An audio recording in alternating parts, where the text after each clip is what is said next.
Menteri dari Partai Nasdem kembali berurusan dengan hukum. Sebelumnya Menkominfo Johnny G. Plate yang telah ditahan oleh Kejaksaan Agung untuk kasus dugaan korupsi proyek Menara BTS dan infrastruktur pendukung. Kini giliran Menteri Pertanian Syahrul Yassin Limpo yang diperiksa oleh KPK untuk kasus dugaan tindak pidana korupsi di Kementerian Pertanian. Ya, apa yang terjadi di dua kementerian itu sehingga menjadi incaran dari KPK ataupun Kejaksaan Agung, pemirsa? Untuk membahasnya telah bergabung bersama kami ada peneliti ICW yaitu ada Bang Kurnia Ramadana, kemudian juga ada pakar ekonomi dan politik yaitu ada Pak Didi J. Rahbini. Selamat petang semuanya. Selamat petang, Assalamualaikum. Waalaikumsalam. Ya. Pertama saya ke Pak Didi J. Rahbini terlebih dahulu. Kita lihat ini ada dua menteri yang dari partai yang sama. Satu diurusi oleh Kejaksaan Agung, satu diurusi oleh KPK.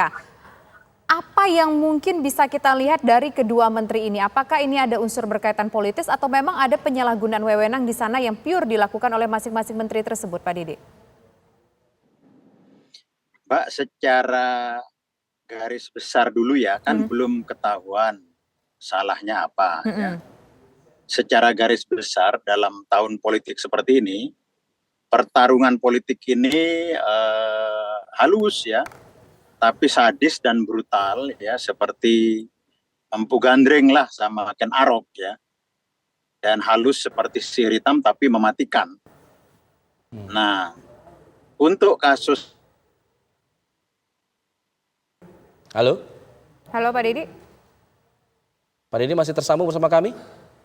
Baik, kita ingin beralih dulu kalau begitu ke Mas Kurnia. Mas Kurnia, masih tersambung Mas Kurnia?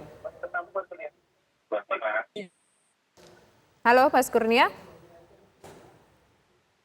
Halo Mas Kurnia Ramadana dari ICW, masih bersama kami? Halo Mas Kurnia, Pak Didi. Ya, sambil menunggu kita. Halo Mas Kurnia. Ya, Mas Kurnia bisa mendengar kami. Mas Kurnia, ini semua kan kita bertanya-tanya. Satulah yang diperiksa hari ini, Syahrul Yassin Limpo. Diperiksa oleh KPK, tapi kita belum tahu persis nih kasusnya apa. Nah, dari ICW sendiri mungkin punya catatan khusus nggak? Sebenarnya kasus detailnya itu apa sih? Kalau Johnny G. Plate jelas kasus BTS di situ. Nah, kalau untuk Syahrul Yassin Limpo ini bagaimana? Ada informasi yang didapatkan tidak oleh ICW? Ya, yang pertama, kalau kita merujuk pada sejumlah pemberitaan yang ramai setidak-tidaknya 3-4 hari ke belakang, ada 2 indikasi tindak pidana korupsi yang sepertinya diduga dilakukan oleh pejabat tinggi Kementerian Pertanian. Yang pertama, ada penyalahgunaan surat pertanggungjawaban perjalanan dinas. Kemudian yang kedua, ada indikasi pemberian dana kepada pejabat tinggi di Kementerian Pertanian yang disinyalir adalah Pak Menteri Pertanian terkait dengan penempatan jabatan pihak-pihak atau pegawai di Kementerian Pertanian. Kalau merujuk pada 2 indikasi peristiwa pidana itu, maka berdasarkan Undang-Undang Pemberantasan Tindak Pidana Korupsi, terduga pelaku yaitu Pak Menteri Pertanian dapat dijerat dengan pasal 12B Undang-Undang Tindak Pidana Korupsi terkait dengan gratifikasi. Namun memang benar apa yang disampaikan oleh PLT juru bicara penindakan KPK, karena memang perkara ini masih dalam tahap penyelidikan, sehingga belum begitu terang benderang peristiwa pidananya. Dan dalam fase penyelidikan pun belum ada upaya paksa. Kalau kita mendengar dari pemberitaan per hari ini, ternyata Pak Yassin sudah dipanggil 3 kali. Kalau naik sudah pada tahap penyidikan, maka ada upaya paksa di sana. Misalnya, agar tidak berpergian ke luar negeri, dapat dilakukan pencegahan. Bisa juga melakukan penangkapan, penahanan, dan lain sebagainya. Baik. Tentu karena ini, dari aspek hukum, kita mendorong agar KPK serius, akuntabel, dan transparan. Namun dalam aspek lain yang tidak bisa dilepaskan, karena ini jelas tahun politik, tentu kita mendorong KPK tetap profesional dan independen. Upaya penanganan perkara korupsi ini, kami berharap tetap berpijak pada 2 alat bukti atau bukti permulaan yang cukup.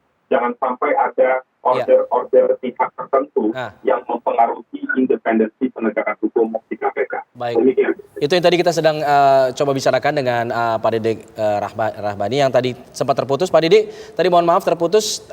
Tadi Anda sedang mengomentari apakah ini memang terkait dengan politis atau memang ada kesenangan hukum di sana? Koreksi dulu, bukan Didik Rahbani, Didik Rahbini. Baik, mohon maaf, Pak Didik Rahbini, silakan. Ya, oke, saya memberikan komentar ya bahwa materi hukum, saya kira hukum yang menjalankan ya. Tapi hukum itu tidak berdiri di ruang yang kosong ya. Saya melihat secara ekonomi politik ini pertarungan politik yang semakin lama semakin kelihatan gayanya itu gaya Empu Gandring dan Ken Arok ya. Ini sadis dan brutal ya. Dan halus ya, seperti sihir ilmu hitam tapi mematikan ya. Nanti kita lihat juga kan di publik kan tahu ya, seperti kasus Plate ya, itu kan terkait dengan perusahaan Hapsoro, tapi yang ditangkap sekarang adalah cuma direkturnya. 18 triliun itu tidak pada level direktur, itu level tingkat tinggi ya, sehingga most likely ada indikasi itu terkait politik. Ya, jumlah proyek 18 triliun itu tidak main-main. Kalau yang ditangkap hanya manajer dan direktur, berarti dia tebang pilih ya. Nah, bagi politisi ya, karena sekarang ini ada ratusan sejak bertahun-tahun yang lalu bupati wali kota ditangkap, memang korupsi itu meluas di tempat kita. Kalau mau bermain politik ya, menteri seperti Plate atau Yassin Limpo, ya dia harus tidak boleh ada kelemahan-kelemahan yang bisa dicokok oleh lawan ya secara hukum ya. Tapi ya ini satu problem ya, kalau hukum itu dipakai untuk politik maka ini menjadi tidak beradab ya. Kan ada prinsip hukum, lebih baik melepaskan orang bersalah daripada menghukum orang yang tidak bersalah. Nah, mencari-cari kesalahan itu dalam diskursus publik kan kelihatan ya. Dan juga legitimasi lembaga hukum sekarang kan sudah turun ya. Tidak hanya itu, politik sekarang mengkooptasi semua, DPR dikooptasi ya, sehingga nggak ada check and balance ya. Pak Didi? Begitu juga hukum ya.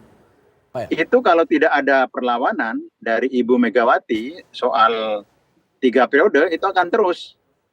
Begitu juga terbuka jadi tertutup. Kalau tidak ada perlawanan, nggak ada Denny Indrayana akan terus. Jadi kontrol publik dan media ini sangat-sangat penting. Jadi ini bau politiknya sangat keras ya. Oke.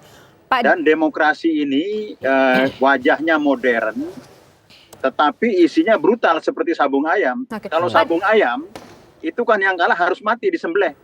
Tapi kalau di negara demokrasi, wakil presiden yang kalah itu bisa jadi tokoh dunia. Punya gerakan lingkungan dan seterusnya. Jadi tidak harus mematikan lawan. Ini politik mematikan lawan dan ada indikasi hukum dipakai sebagai alat politik.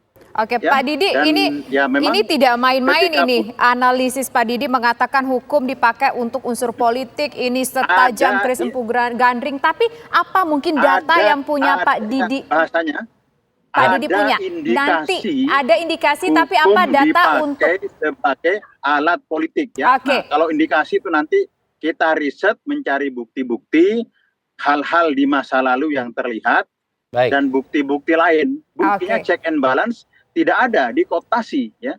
DPR dikooptasi, hukum ada indikasi. Baik. Apa yang kemudian menguatkan indikasi tersebut nanti dijelaskan Pak Didi ya. Kita harus jeda terlebih dahulu. Pemirsa, kami kembali sesaat lagi.